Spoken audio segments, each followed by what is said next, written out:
My name is Mohammed, and as someone who used to be Muslim, I'm going to explain every single dilemma that I saw within Islam in this video. Starting off with Allah's love dilemma. I already lost brain cells.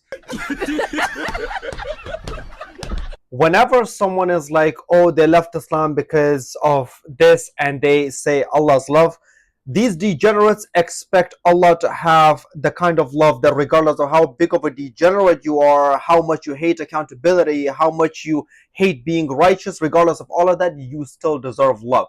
Wake up! Are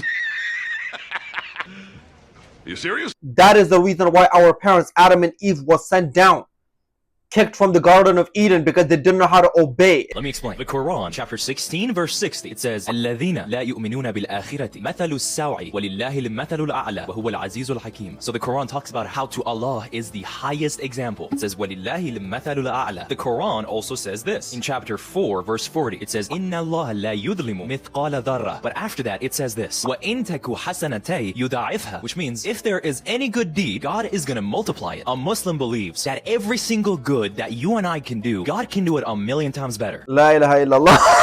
He thinks that Allah is competing with you in your good deeds.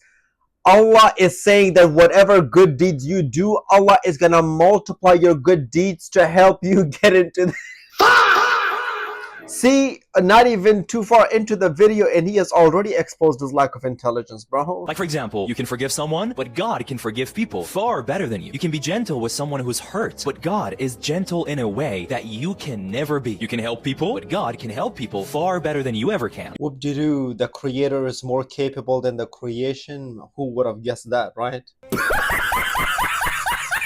You can love people, but God, He loves people 1,000,000 times better than you ever can. So God can do every single good that you and I can do because He is the source of goodness in this world. Now, here's a Bible verse. Every good and perfect gift is from above, coming down from the Father of the heavenly lights, who does not change like shifting shadows. So God can do good because it's good. But obviously, we as human beings, we can do certain things that God cannot do. Like lying. We sometimes lie because we want to benefit ourselves. Now, lying is bad, and because it is bad, God cannot lie. But when it comes to every good thing that you and I can do, God can do it 1,000,000 times better. You and I, we can't say that we can do this good thing better than God can, because He Himself is the source of those good things that you and I can do. Now, I'm going to ask you a question. Which one is better?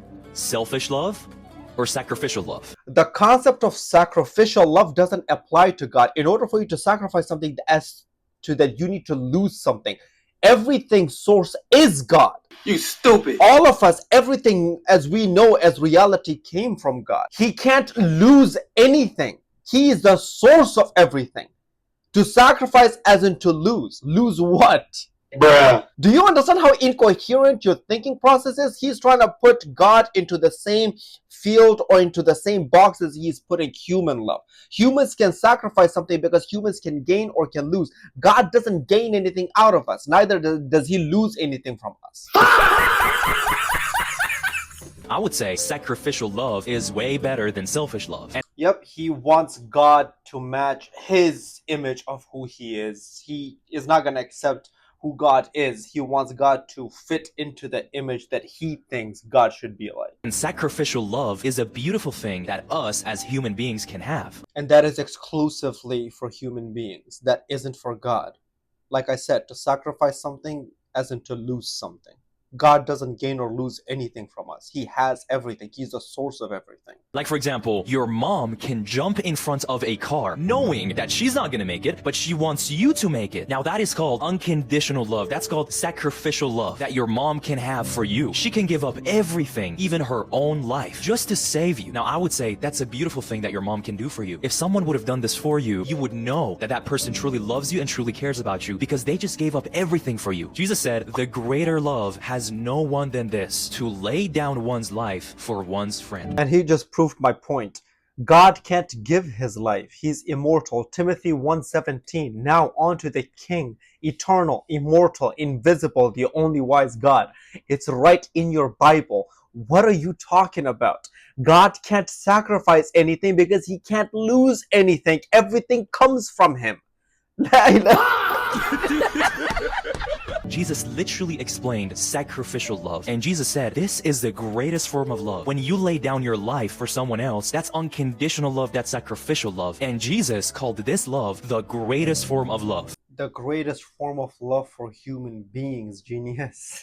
Just imagine how beautiful the world would be if we all had sacrificial love for each other. And matter of fact, in the Greek language, which is one of the original languages of the Bible, in Greek language, they actually have different words for different kinds of love. And Jesus' original language was not Greek, it was Aramaic. So did Jesus say that, or did Paul say that? But this word right here, it's called agape, which means sacrificial love. So we talked about how God is the greatest example, and there's nothing good that you and I can do that God cannot do. Now, here's my question to you if you're a Muslim and if you're watching this. Can Allah has sacrificial love for you? For him to sacrifice something, that means he needs to lose something. Everything comes from Allah. Allah is not going to lose anything.